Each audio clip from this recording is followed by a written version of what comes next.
الشیطان الرجیم بسم اللہ الرحمن الرحیم اللہم صلی علی محمد وآل محمد اللہم صلی علی محمد وآل محمد اللہم صلی علی محمد وآل محمد وعجل فرج.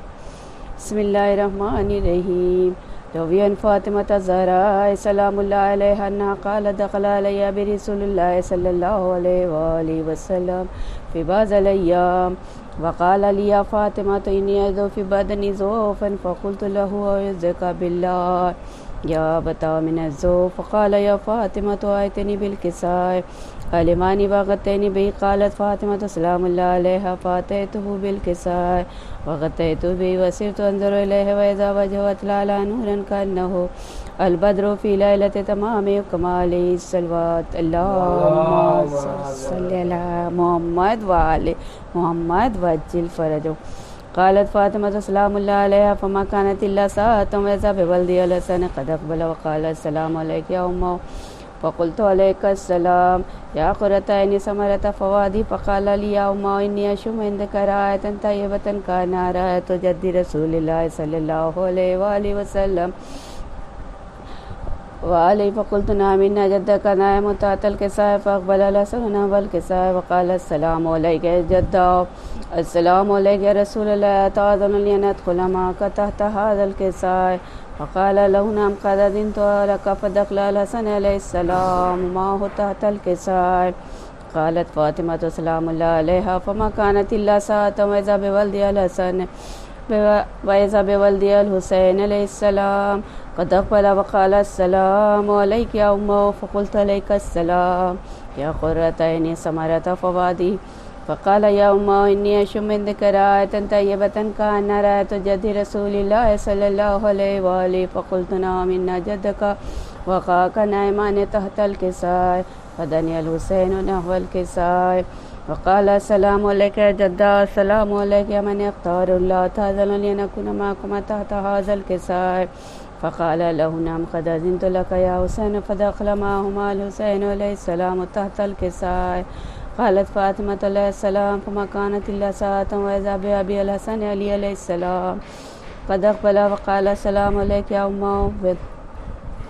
فقال السلام عليك يا بنت رسول الله. فقلت عليك السلام يا أمير المؤمنين. فقال يا فاطمة إني أشم عندك رائحة طيبة كأنها رائحة أخي ابن أم رسول الله. فقلت نعم ها هو ما ولدي نائم تحت هذا الكساء. فأقبل علي عليه السلام نحو الكساء وقال السلام عليك من يختار لا تأذن لندخل معكم تحت هذا الكساء. قال نعم قد أذنت لك. فدخل علي معهم تحت الكساء. قالت فاطمة سلام الله عليها ثم أقبلت نحو الكساء وقلت السلام عليك يا أبتا السلام عليك يا رسول الله تأذن لندخل معكم تحت هذا الكساء. قال نعم قد أذنت لك. فدخلت معهم تحت الكساء. قالت فاطمة فلما اكتملنا جميعا تحت الكساء قال الله يعلم يا ملائكتي وسكان السماوات وعزتي وجلالي إني ما خلقت السماء مبنية ولا أرض مدية ولا قمر منيرا ولا الشمس مزية ولا فلك يدور ولا بحر يجري ولا فلك يسري إلا في محبة هؤلاء خمسة الذين هم تحت الكساء. فقال جبريل عليه السلام يا رب ومن تحت الكساء. قال الله تعالى هم أهل بيت نبوته ومعدن الرسالة وهم فاطمة وأبوها وبالها وبنوها الصلوات. اللهم صل على محمد وآل محمد وعجل فرج. فقال يا جبريل يا رب أتأذن لي أن أهبط على الأرض لأكون معهم سادسا. فقال الله تعالى نعم قد أذنت لك. فهبط الأمين جبريل وأقبل نحو الكساء وقال السلام عليك يا من اختاره الله. وقال السلام عليك يا رسول الله السلام عليك يا من اختاره الله. إن الله عز وجل يقرئك السلام ويقصك بالتحية والإكرام ويقول لك وعزتي وجلالي إني ما خلقت السماء مبنية ولا أرض مدية ولا قمر منيرا ولا شمس مزية ولا فلك يدور ولا بحر يجري ولا فلك يسري إلا لأجلكم ومحبتكم. وقد أذن لي أن أدخل معكم تحت هذا الكساء. فهل تأذن لي أنت يا رسول الله أن أدخل معكم؟ فقال قد أذنت لك. فدخل جبريل معهم ساعة الكساء وقال لهم إن الله عز وجل قد أوحي إليكم يقول إنما يريد الله ليذهب عنكم الرجس أهل البيت ويطهركم تطهيرا. اللهم صل على محمد وآل محمد وعجل فرجهم. وقال علي علیہ السلام یا رسول اللہ اخبرنی ما لجلوسنا هذا تحت الكساء من الفضل عند الله تعالى.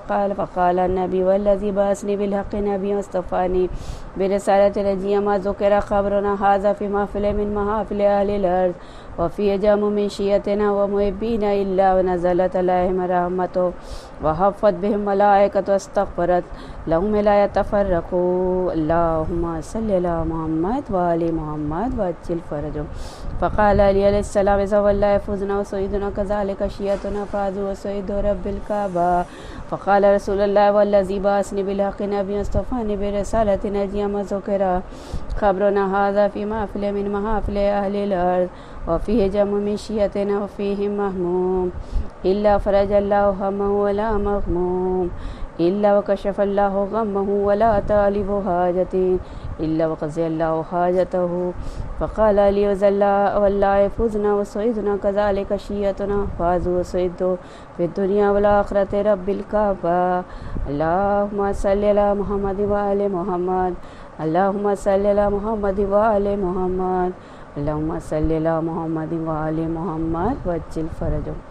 اللهم إني أسألك بحق محمد وأنت المحمود وبحق علي وأنت الأعلى وبحق فاطمة وأنت فاطر السماوات والأرض وبحق الحسن وأنت والمحسن وبحق الحسين وأنت قديم الإحسان وبحق الأئمة التسعة الطاهرين من ذرية الحسين عليه السلام. اللهم صل على محمد وآل محمد وعجل فرجهم. آج بھی زینب کی آتی ہے صدا بھائی حسین. آج بھی زینب کی آتی ہے صدا بھائی حسین. تیرا چہرہ تیری آنکھیں بھول کب پائی حسین. آج بھی زینب کی آتی ہے صدا بھائی حسین. چلتے ناقے سے گرایا خود کو جلتی ریت پر. گھٹنیوں کے بل تلک تیری لاش تک آئی حسین. آج بھی زینب کی آتی ہے صدا بھائی حسین. بس میں گھبرائی تھی خنجر تجھ پہ چلتا دیکھ کر. پھر کسی مشکل میں گر کر میں نہ گھبرائی حسین. آج بھی زینب کی آتی ہے صدا بھائی حسین. کون تاجو مرنے والوں میں نہیں تارو برو. بھولنے بیٹھی تو کس کی نہ یاد آئی حسین. آج بھی زینب آپ کی آتی ہے صدا بھائی حسین، بہہ رہے تھے آنکھ سے آنسو تیری رخصت کے وقت، پھر کوئی آنسو نہ ٹپکا آنکھ پتھرائی حسین، آج بھی زینب کی آتی ہے صدا بھائی حسین، ہاتھ میں کوزے لیے سب آسماں تکتے رہے، ابر نے پانی کی ایک بوند نہ برسائی حسین، آج بھی زینب کی آتی ہے صدا بھائی حسین، دور افتادہ سفر سے لوٹ کر میں نے نوید ٹھنڈا پانی جب پیا، ٹھنڈا پانی جب پیا، بس تیری یاد آئی حسین، آج بھی زینب کی آتی ہے صدا بھائی حسین۔ صلوات بر محمد۔ بسم اللہ الرحمن الرحیم، الحمدللہ رب العالمین۔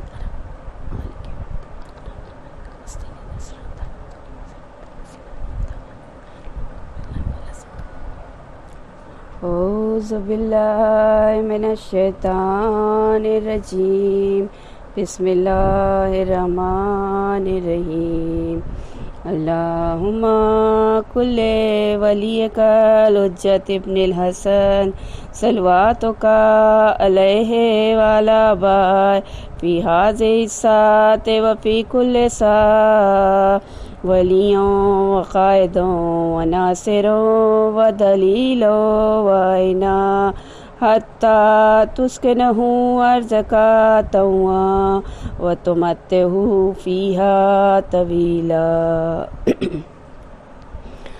بسم اللہ الرحمن الرحیم، قال اللہ تعالی فی کتاب المبین وہو اصدق الصادقین، انما یرید اللہ لیذہبک عنکم الرجس وَأَهْلَ الْبَيْتِ طَاهِرَكُمْ تَطْهِيرًا۔ اللہم صلی علی محمد وآل محمد وجل۔ خداوند عالم حمید قرآن مجید میں ارشاد فرماتا ہے، سوائے اس کے نہیں ہے اے اہل بیت کی رسول کی خداوند عالم یہ چاہتا ہے کہ تم لوگوں سے کثافت گناہ کو دور کر دے اور تم کو گناہوں سے ایسا پاک رکھے جو حق پاک رکھنے کا ہے۔ شان نزول میں اس کی سند احمد بن جنبل میں منقول ہے کہ ایک روز جناب رسول خدا حضرت ام سلمہ کے گھر میں تشریف رکھتے تھے کہ جناب سیدہ حریرہ اور کوئی چیز حریرہ یا اور کوئی چیز پکا کر پیغمبر خدا کے واسطے لائیں۔ پیغمبر خدا نے جو دیکھا بہت خوش ہوئے اور فرمایا، اے فاطمہ تم اپنے شوہر کو اور دونوں فرزند حسن حسین کو بھی بلا لو، ہم سب لوگ مل کر کھائیں گے۔ جب وہ بھی آ گئے اور سب نے مل کر نوش فرمایا تو جبریل خداوند جلیل کے پاس آئے، یہ آیت لے کر نازل ہوئے اور کہا، انما یرید اللہ لیذہبک عنکم الرجس اہل البیت ویطہرکم تطہیرا۔ اس وقت رسول خدا نے ایک گلی میں خیبری ان سب پر ڈال دی اور فرمایا، اللہم ہؤلاء اہل بیتی وخاصیتی، اللہم فاذہب عنہم الرجس طہرہم تطہیرا۔ خداوندہ یہی تو میرے اہل بیت ہیں اور مخصوصین ہیں، بار الہا ان لوگوں سے کثافت گناہ کو دور کر دے اور ان کو ایسا پاک رکھ جو حق پاک رکھنے کا ہے۔ ام سلمہ فرماتی ہیں کہ جب میں نے یہ دعا حضرت کی سنی تو چاہا کہ میں بھی اس ردا میں داخل ہو جاؤں۔ اس وقت پیغمبر خدا نے مجھے روک دیا اور اجازت نہیں دی اور فرمایا انکا علی خیر، تم اہل بیت میں سے نہیں ہو، تم داخل نہیں ہو سکتی مگر تمہارا انجام بخیر ہوگا۔ تو جاننا چاہیے کہ بیت سے مراد بیت نبوت ہے اور اہل بیت سے مراد خاص یہی پنجتن پاک ہے۔ انہی کو زمانہ رسول خدا میں بھی لوگ اہل بیت رسول جانتے تھے، مگر بعد پیغمبر کے جب زمانے نے پلٹا کھایا اور اہل بیت سے لوگ منحرف ہو گئے تو اس آیت میں بھی یاروں نے وہ چال کی جس سے لوگوں پر اس کے معنی شتبہ ہو گئے۔ کلام اللہ ترتیب دینے کے بعد وقت جہاں ازواج نبی کا ذکر ہے اس کے بیچ میں اس آیت کو جو ایک مستقل آیت ہے اور جس سے نہایت فضیلت اور عظمت ان بزرگواروں کی ثابت ہوتی ہے، داخل کر دیا۔ یہی وجہ ہے کہ کچھ لوگ دھوکے میں پڑے کہ اس آیت کو ازواج کی شان میں کہنے لگے کہ اہل بیت سے مراد نبی ازواج نبی ہیں۔ ہم کہتے ہیں کہ اگرچہ ہمارا اعتقاد ہے کہ یہ قرآن مجید جو ہمارے ہاتھوں میں ہے اور جو سب لوگ ہیں متعدل ہے، یہ سب کلام خدا ہے، کوئی چیز اس میں زائد نہیں ہے، مگر اس میں بھی شبہ نہیں ہے کہ اس کی ترتیب خدائی ترتیب نہیں ہے۔ یہ ترتیب مواقع کے تطریل کے نہیں ہے۔ مدنی سوروں میں مکی آیتیں ہیں، مکی سوروں میں مدنی آیتیں ہیں، خلط ملحت کر دی گئی ہیں۔ مثال کے طور پر دیکھیے، ایک بات مسلم ہے کہ سب کے پہلے سورہ اقرا نازل ہوا اور سب کے آخر میں جو یہ نازل ہوا وہ روز خم غدیر الیوم اکملت لکم دینکم واتممت علیکم نعمتی ورضیت لکم الاسلام دینا نازل ہوا، مگر اس قرآن میں موجود ہے۔ دیکھ لیجئے کہ سورہ اقرا تو 23ویں پارے میں ہے اور پچھلی آیت 6 پارے میں ہے۔ اسی طرح یہاں بھی اس آیت کو سمجھ لیجئے کہ یہ آیت تطہیر ان آیات کے درمیان میں ہے جو ازواج کی شان میں ہے، کسی مصلحت سے داخل کر دی گئی ہے۔ تو بہرکیف خدا نے اس آیت میں فرمایا ہے کہ لیذہب عنکم رجس اہل البیت، الرجس پر الف لام استغراق کا ہے، یہ جنسی کا ہے، یعنی خدا نے اہل بیت کو تمام گناہوں سے، ہر قسم کی کثافت و ناپاکی سے پاک و پاکیزہ کیا ہے، اور یہ ظاہر ہے کہ سوائے پنجتن پاک کے ازواج نبی سے کوئی بھی معصوم نہ تھی، تو وہ ازواج کیوں کر اس آیت میں داخل ہو سکتی ہیں؟ یہی وجہ ہے کہ چونکہ جناب امین ہر طرح سے طاہر و مطہر تھے، بحکم خدا خانہ کعبہ میں پیدا ہوئے، اور جب مدینے میں حکم خدا کے جتنے اصحاب ہیں سب کے دروازے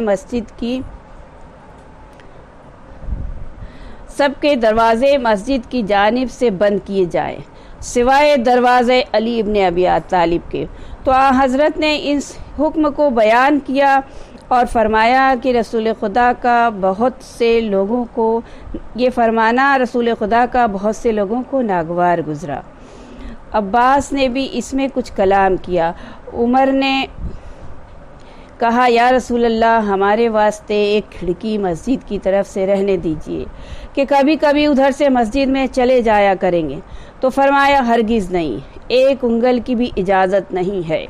تو ابو بکر نے کہا یا حضرت، ہمارے لیے ایک سوراخ رکھنے کی اجازت دے دیجئے کہ اس سوکھے موقع سے مسجد کی طرف دیکھا کروں گا۔ تو آپ نے فرمایا کہ ایک سوئی کے ناکے کے برابر بھی اجازت نہیں ہے، یہ ہم نے کچھ اپنی طرف سے نہیں کہا بلکہ خدا کے حکم سے کہا ہے۔ آگاہ ہو کہ اس مسجد میں کوئی حائض یا جنب نہیں داخل ہو سکتا سوائے میرے اہل بیت کے۔ اس سے معلوم ہوتا ہے کہ خدا نے ان لوگوں کو ہر قسم کی کثافت سے ظاہر کیا ہے۔ تو عزیز و مومنین، علی کا دروازہ کیوں کر بند ہو سکتا تھا؟ وہ تو باب علم تھے۔ علم کا دروازہ کہیں بند ہو سکتا ہے؟ علی کا دروازہ تو وہ ہے کہ اس دروازے سے خدا کے گھر تک رسائی ہے، تو پھر وہ دروازہ کیوں کر بند ہو سکتا ہے؟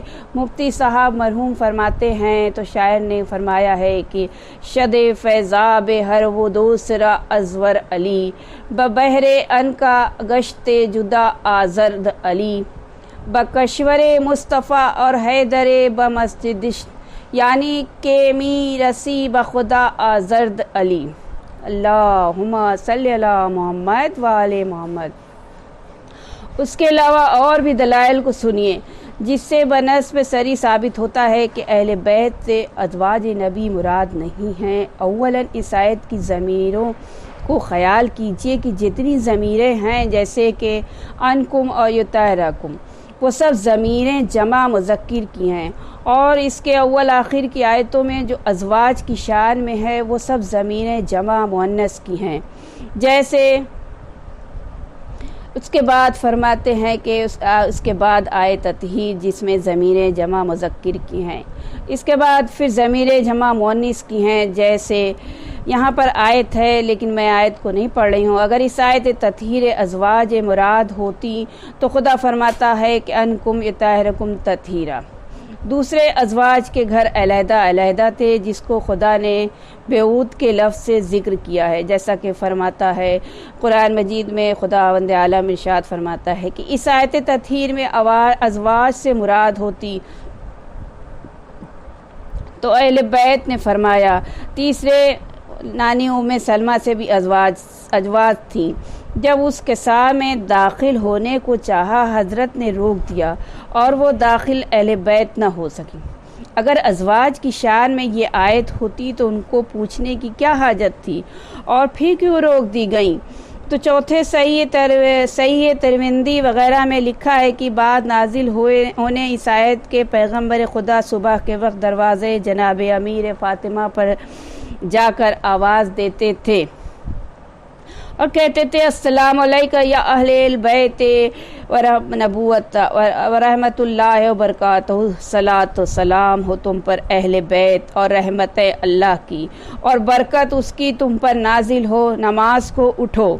اس کے بعد حضرت اس آیت کی تلاوت کرتے تھے انما ارید اللہ لیذھب عنکم الرجس اہل البیت وطہرکم تطہیرا، مگر کسی زوجہ کے گھر پہ جا کے اس طرح نہیں کہا۔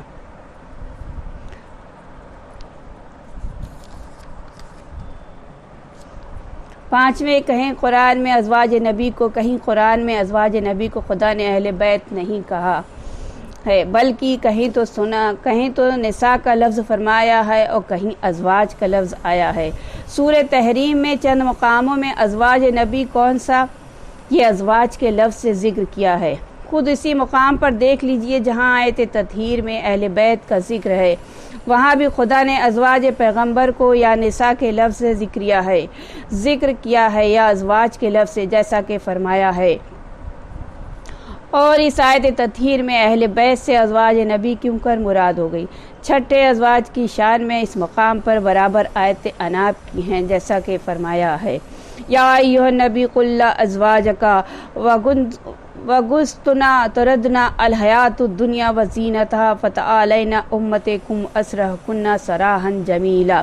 اے نبی کہہ دو اپنی عورتوں سے کہ اگر تم سب زندگانی دنیا اور اس کی زینتوں کو چاہتی ہو تو آؤ ہم تم کو کچھ مال دنیا سے دے دیں اور تم کو بھلی طرح سے رخصت کر دے۔ اور پھر فرمایا کہ جو کوئی تم میں سے کسی برائی کا مرتکب ہوگی تو اس کے واسطے دوہرے عذاب کیے جائیں گے۔ تو کیا خدا جس کی تعریف کرے، اس کو تمام گناہ سے پاک و پاکیزہ کرے، اس پر عذاب بھی کرتا ہے؟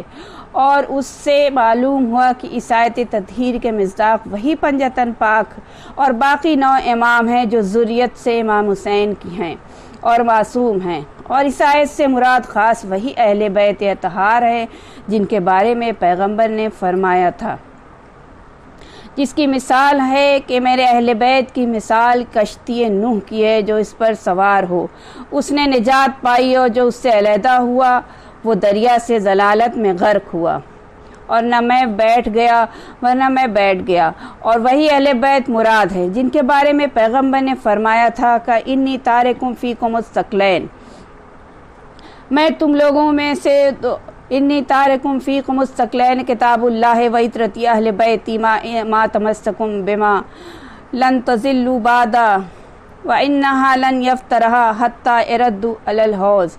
میں تم لوگوں میں دو چیزیں گرا قدر چھوڑے جاتا ہوں، ایک تو خدا کی کتاب، دوسرے میری عطرت، میرے اہل بیت۔ جب تک ان دونوں کا دامن پکڑے رہو گے میرے بعد کبھی گمراہ نہ ہوگے، اور یہ دونوں آپس سے جدا نہ ہوں گے یہاں تک کہ میرے پاس حوض کوثر پہنچیں گے۔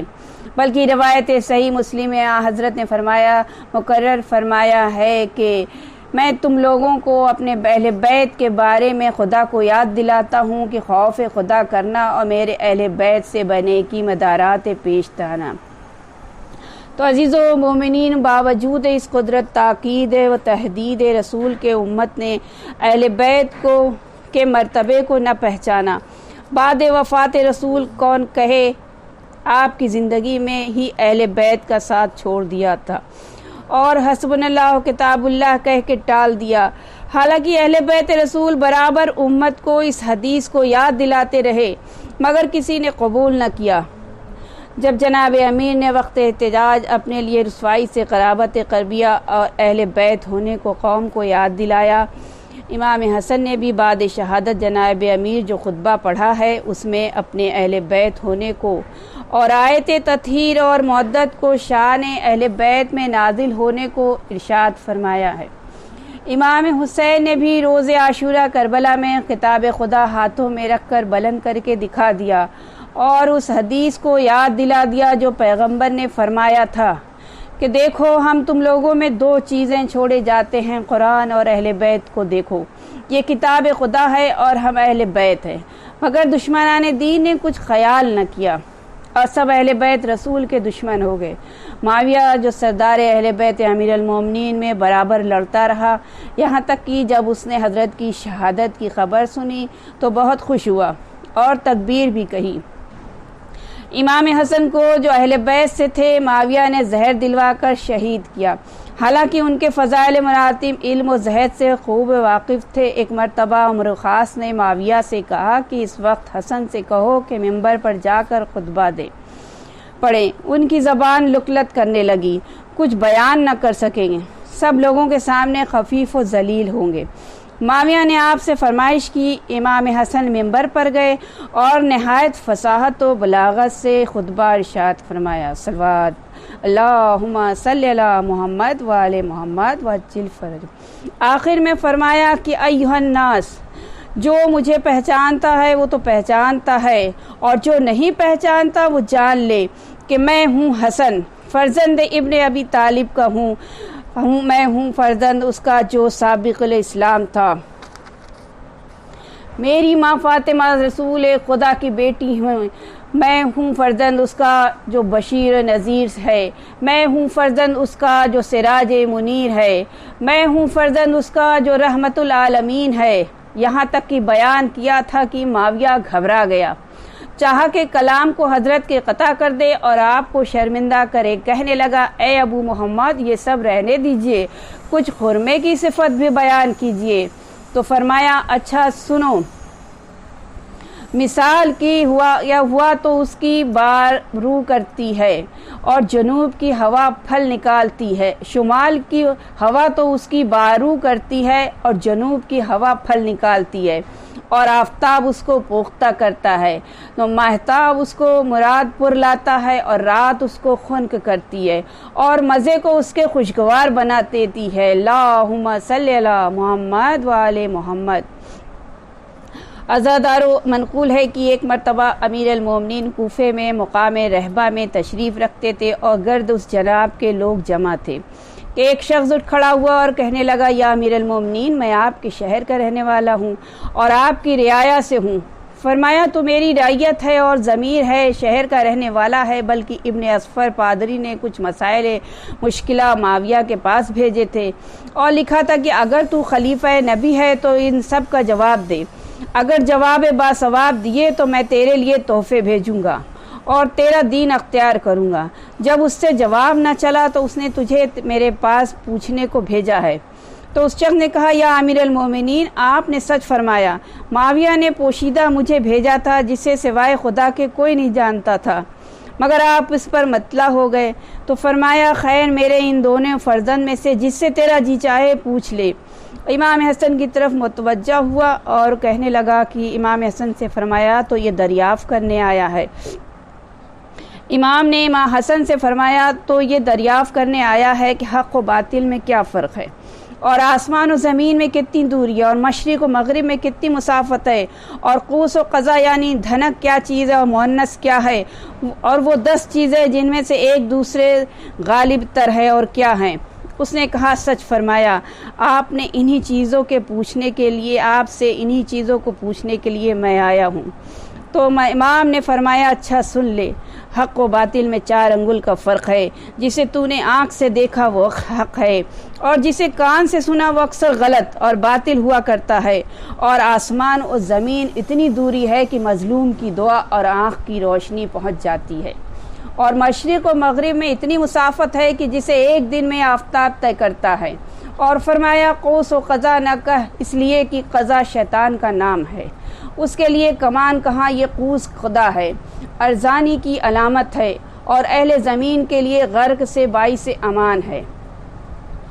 اور مؤنث یعنی خنثی جو نہ معلوم ہو کہ مرد ہے یا عورت، تو اس کے جو جوان ہونے تک انتظار کریں گے، اگر مرد ہے تو احتلام ہوگا، اگر عورت ہے تو حائض ہوگی، پستانیں ظاہر ہوں گی، اگر اس طرح سے پتہ نہ چلے تو اس کو دیوار کی طرف پیشاب کرنے کو کہا جائے گا، اگر مرد ہے تو دیوار پر دھار پڑے گی، اور اگر عورت ہے تو دونوں پاؤں کے پاس پیشاب رہ جائے گا۔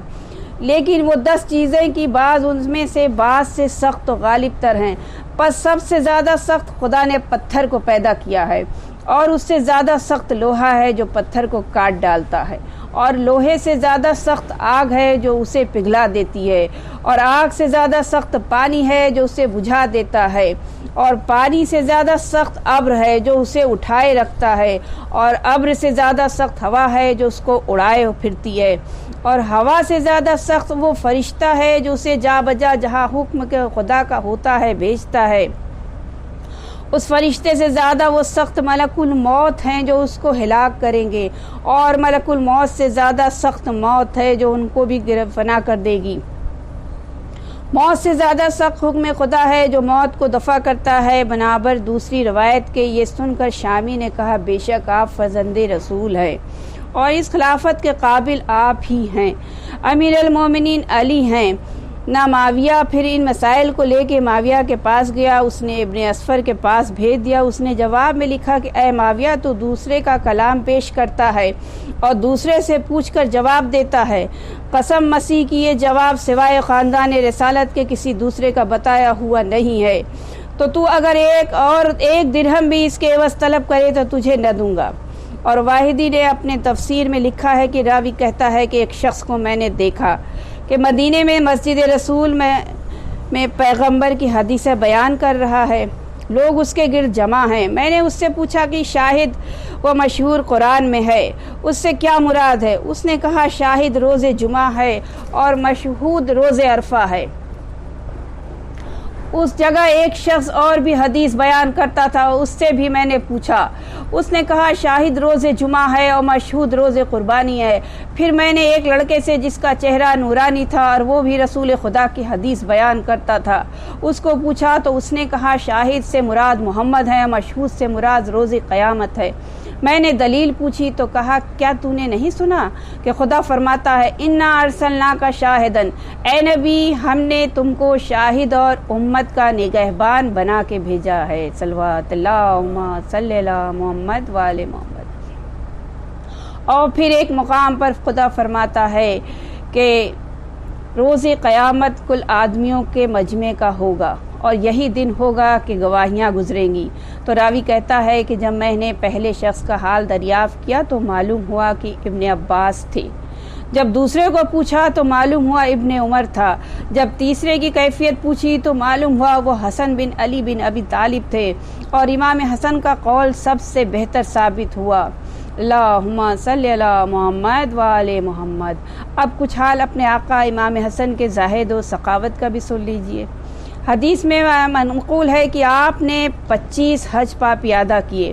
فرماتے تھے کہ مجھے حیا معلوم ہوتی ہے کہ خدا کے گھر سوار ہو کے جاؤں، اور اس خیال سے کہ لوگ کہیں گے کہ بخالت کی وجہ سے سواری پر نہیں جاتے۔ اونٹ ساتھ ساتھ ہوتے تھے اور خود پیدل مدینے سے مکہ تشریف لے جایا کرتے تھے، اور 2 یا 3 مرتبہ اپنا کل مال راہ خدا میں تقسیم کر دیا۔ اکثر ہوتا تھا کہ پائے مبارک کی ایک کفش دیتے تھے، ایک رکھ لیتے تھے، ایک موزہ دیتے تھے، ایک رہ جایا کرتا تھا۔ تو وارد ہے کہ ہوا ہے کہ ایک مرتبہ امام حسن اور امام حسین عبداللہ بن جعفر حج کے ارادے سے چلے، راہ میں ایک مقام پر کھانے اور پینے کا جتنا سامان تھا پیچھے چھوٹ گیا یا ختم ہو گیا۔ یہ لوگ نہایت بھوکے اور پیاسے ہوئے ایک ورا پہاڑ کے دیکھا کہ ایک خیمہ سیاہ چادر کا نصب ہے اور ایک ضعیفہ اس میں بیٹھی ہے۔ ان لوگوں نے اس سے پانی مانگا، اس نے کہا یہ میری بکری ہے، اس کا دودھ دو کر پی لو۔ ان لوگوں نے ایسا ہی کیا۔ اس کے بعد کچھ کھانا مانگا، اس نے کہا میرے پاس سوائے اس بکری کے کچھ بھی نہیں ہے، تم لوگ اس کو ذبح کر دو، میں تمہارے کھانے کا سامان کر دوں گی۔ غرض ایک نے ذبح کیا اور کھال جدا کر کے بنا دیا۔ اس ضعیفہ نے لوگوں کے واسطے اس کا کباب بنا تیار کیا، سب نے خوب سیر ہو کر کھایا اور تھوڑی دیر کے واسطے قیلولہ کیا اور آرام کیا۔ جب چلنے لگے تو اس ضعیفہ نے کہا کہ ہم سب اہل قریش سے ہیں، حج کے ارادے سے جاتے ہیں، جب ہم پھریں گے تو ہمارے یہاں مدینے میں آنا، ہم لوگ اس کا عوض تجھے دیں گے۔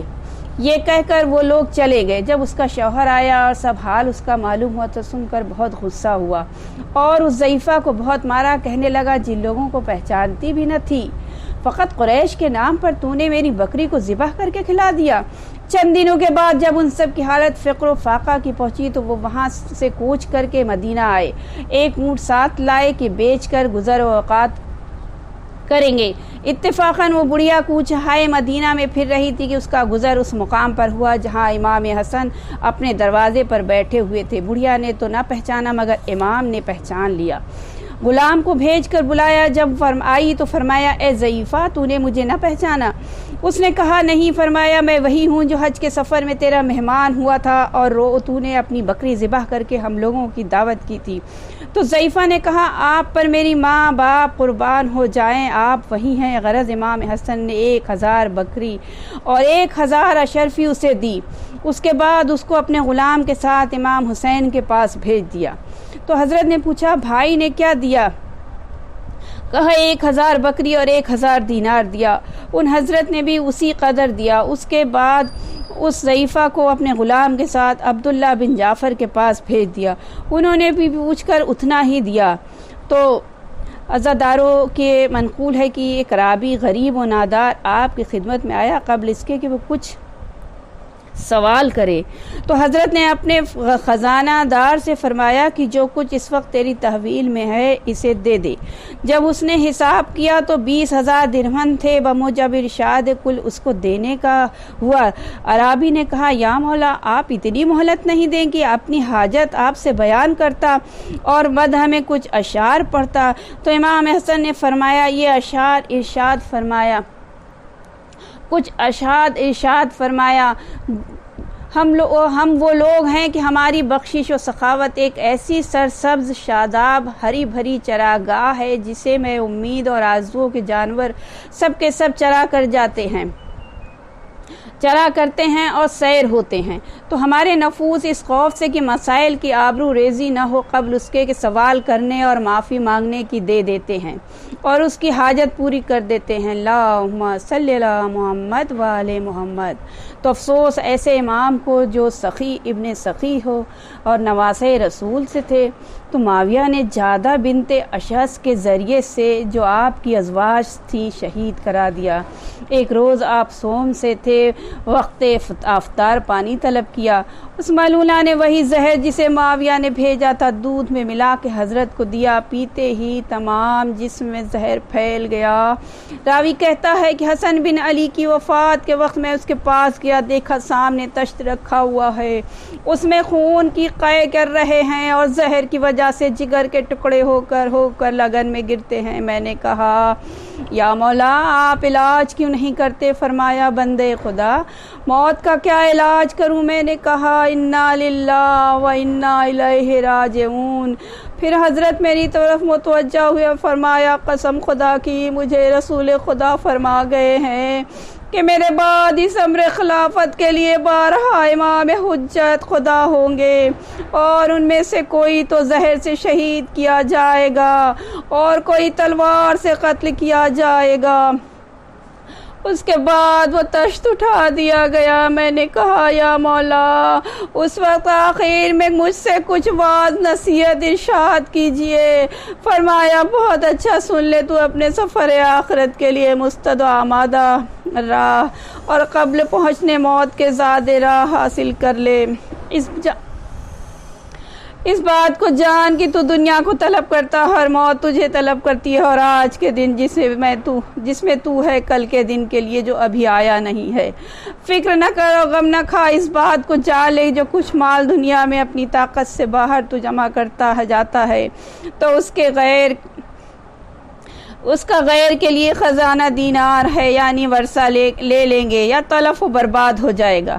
اس بات کو جان کہ دنیا کی حلال چیزوں میں حساب ہے اور حرام چیزوں میں عذاب ہے اور مشتبہ چیزوں میں عتاب ہے، تو دنیا کو بمنزلہ مین میں کہ سمجھ بقدرت ضرورت اس میں سے استعمال کر۔ اگر وہ مال تیرے لیے حلال تھا تو زاہدان دنیا میں تیرا شمار ہوگا، اور اگر حرام تھا تو بھی کچھ مذائقہ نہیں، تو نے اسی قدر استعمال کیا جتنا وقت ضرورت میں کا استعمال جائز ہے۔ دنیا کے لیے اس طرح بے فکر ہو جا گویا ہمیشہ تو زندہ رہے گا، اور آخرت کے لیے ایسے اعمال کر لے گویا کل ہی تو مر جائے گا۔ اسی طرح اور بھی کلمات واعظ فرماتے تھے اور کہتے کہتے سانس رک گئی، دنگ اور رنگ زرد ہو گیا۔ اتنے میں امام حسین آئے، اپنے تئیں بھائی کے اوپر گرا دیا، اس کے بعد بیٹھ گئے، دونوں بزرگوار راز کی باتیں کیے۔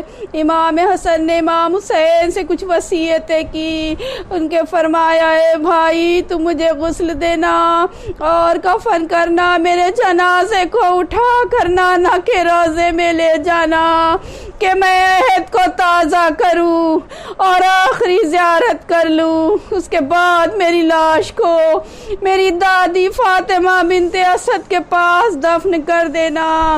اے حسین اگرچہ ہم نانا کے پاس دفن ہوں گے سزاور رہیں گے، سزاور تر ہیں غیروں سے، اس لیے کہ ہم ان کے وارث ہیں، یعنی ہمارا تو یہ گھر ہے، ہم اہل بیت، ہم کو اذن کی حاجت بھی نہیں ہے۔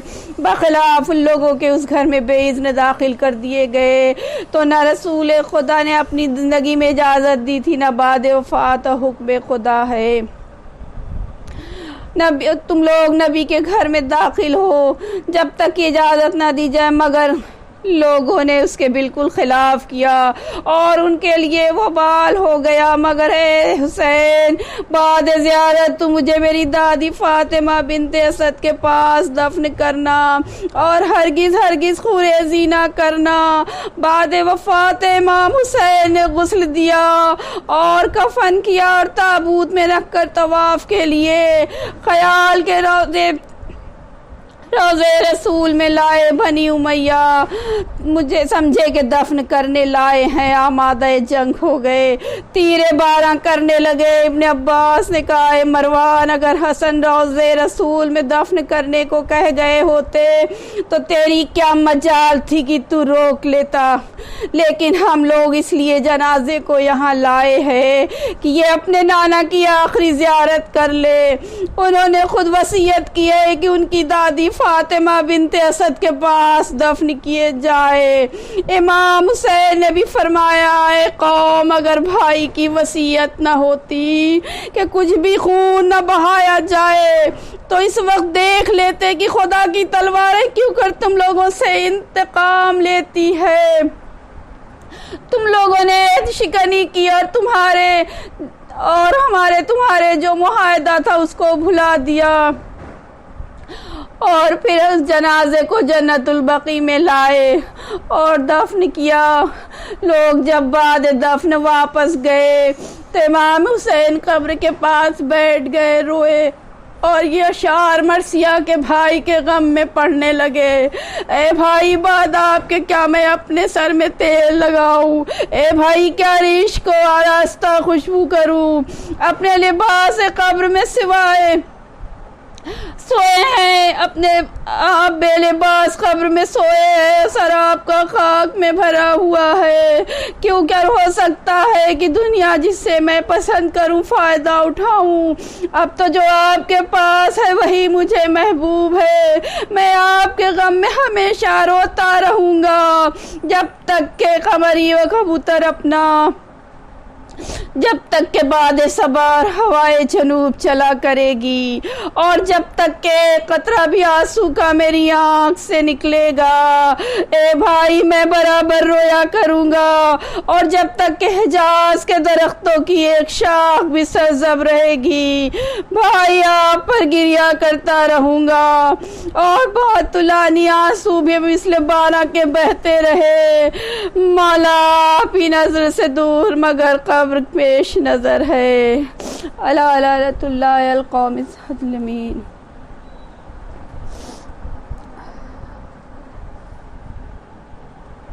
تھوڑا سا اور تھا کارڈ۔